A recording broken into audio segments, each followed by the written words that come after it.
Xin chào đồng bào. Tiếp tục đến với chuyên mục Góc hư cấu hay những câu chuyện xuyên tạc tuổi thơ của ngày hôm nay. Một game xin phép nói về cái tựa game kinh điển nhất mọi thời đại, Mario. Như chúng ta ai cũng biết thì cốt truyện chủ yếu của Mario là nói về cuộc giải cứu công chúa Peach của Mario khỏi tay con rùa Bowser. Có một chi tiết nhỏ đã thành meme huyền thoại là công chúa hiện đang ở một lâu đài khác, cũng như Peach bị bắt cóc suốt ngày đêm năm này qua năm khác.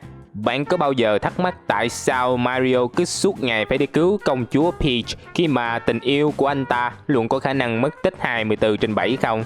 Chà, đó là một câu chuyện dài dằng dặc và phức tạp, với các vấn đề về đẳng cấp, về môn đăng hộ đối, về mặt mũi nữa, cũng như lưu ý không nên ăn nấm độc vì nó sẽ gây hoang tưởng. Trước khi nói về lý do tại sao Peach phải trốn Mario như trốn hủi, chúng ta hãy điểm qua về tình trạng của cô công chúa này trước cái đã. Trong thế giới Mario thì Peach là người cai trị của vương quốc nấm Mushroom Kingdom. Thực tế thì cô ta vẫn còn một người cha nữa là King Mushroom, nhưng nhân vật này gần như chẳng bao giờ xuất hiện nên thôi bỏ qua luôn đi. Cái vương quốc của Peach có hệ thống tiền tệ và quản lý dân số đàng hoàng. Chỉ có một vấn đề hơi phiền phức, đó là ngoại trừ cô ta ra thì nguyên cái chỗ này gần như không có con người sinh sống. Dân số chủ yếu trong cái vương quốc này là đám Goomba, Koopa, Yoshi và Toad.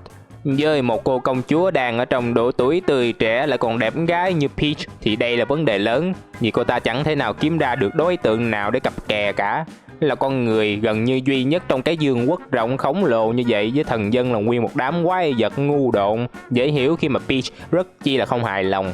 Được cái cháu nó còn trẻ nên dễ kiếm được nhiều thứ giải trí khác, ví dụ như bắt bọn dân làm lao động khổ sai để xây lâu đài chẳng hạn. Bạn là một người yêu thích lịch sử thì hẳn cũng biết nhiều vị vua chúa rất có sở thích xây lâu đài, thành quách hoặc mấy cái biệt viện làm nơi nghỉ mát, hoặc đơn giản là chỉ để thỏa mãn quyền lực. Trong Mario thì công chúa Peach nhà ta cũng y như vậy, đó là rảnh quá không biết làm gì nên bắt lũ dân chúng của mình đi làm thợ hồ chơi. Tại sao trong các tựa game Mario chúng ta lại có thể thấy anh chàng râu mép phải đi qua hàng đống lâu đài khác nhau, cái nào cũng to vãi cả nồi mà hoàn toàn trống rỗng? Chưa hết, như tôi đã nói, vương quốc nấm có dùng tiền nha. Vậy lý do gì mà chúng cứ trôi nổi giữa đường để cho Mario nhặt nhạnh miễn phí như vậy? Câu trả lời thì đây chính là lương mà công chúa Peach trả cho lũ dân phu.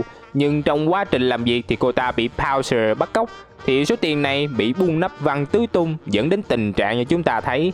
Mà đã xây lâu đài thì phải xây thêm các thể loại khác như hồ bơi nè, quán bar, sàn nhảy, shopping các kiểu và các chỗ để quẩy nữa chứ.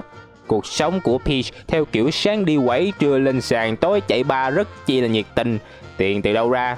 Thì tất nhiên chính là từ thuế của đám dân đen mà ra. Khỏi cần phải nói thì bọn quái vật trong vương quốc nấm đã phải còng lưng ra mà làm việc ra sao. Kể cả khi bạn chơi Mario thì bạn cũng thấy lũ dân đen này suốt ngày cứ đi qua đi lại một chỗ, hoặc lâu lâu tự đâm đầu xuống vực. Biểu hiện của chứng trầm cảm do tăng ca quá giờ đó mà.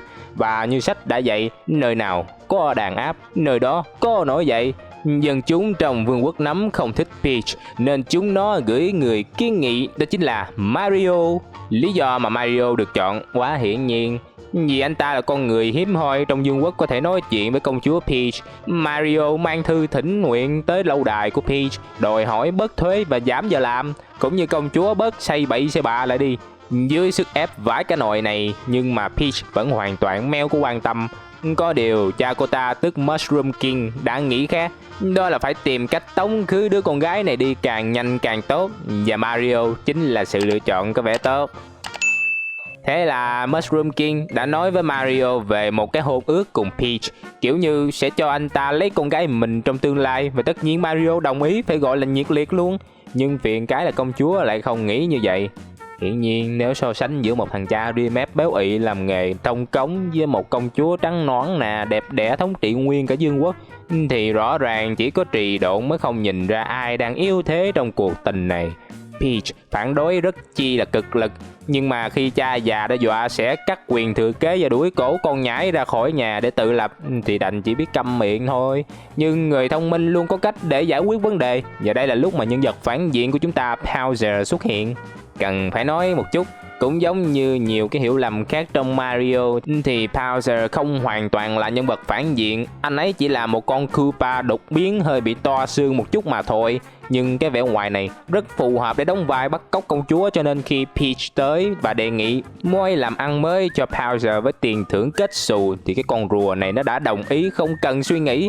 Đó là lý do tại sao nguyên một cái vương quốc to tướng mà công chúa thì bị bắt cóc, kiểu như thích lúc nào là mất tích lúc đó. Mario của chúng ta thì tất nhiên không hài lòng khi gái của mình sắp được đớp tới tận họng lại bị lôi đi mất, nên anh ấy đã lên đường làm anh hùng ngay. Bowser cũng rất cố gắng để ngăn chân Mario cho vừa lòng khách hàng, nhưng do chưa có kinh nghiệm làm tội phạm chuyên nghiệp nên lính lát cho Bowser cử ra đều là một lũ trì độn. Bạn có thể thấy dễ dàng đám creep trong Mario mấy vòng đầu luôn cực kỳ vô dụng, vì chúng nó vốn là dân đen bị Bowser dụ ra để cản đường.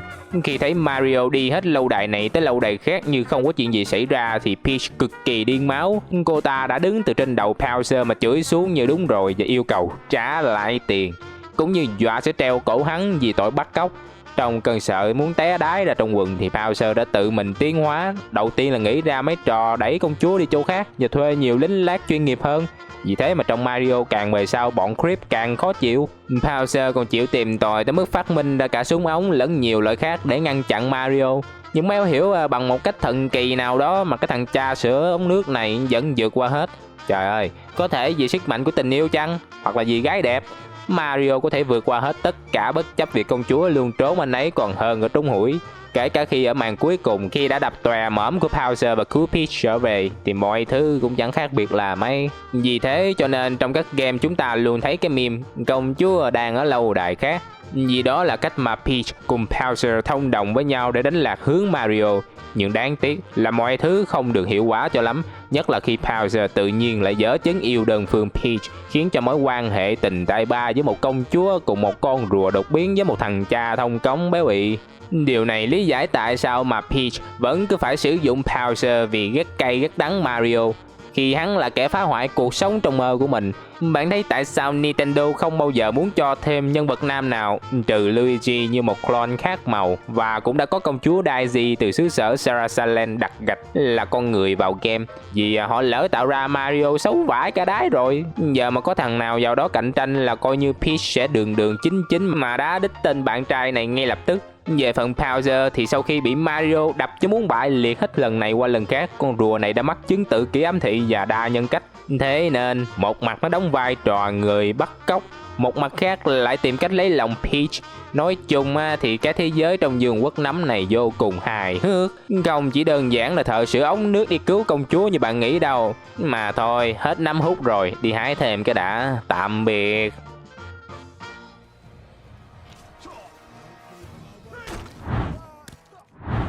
Cảm ơn các bạn đã theo dõi video ngày hôm nay của Mọt Game. Nếu các bạn muốn trao đổi về game hoặc có yêu cầu nào cho những video tiếp theo, các bạn có thể like fanpage Mọt Game và tham gia group gia đình nhà Mọt Game của bọn mình nhé.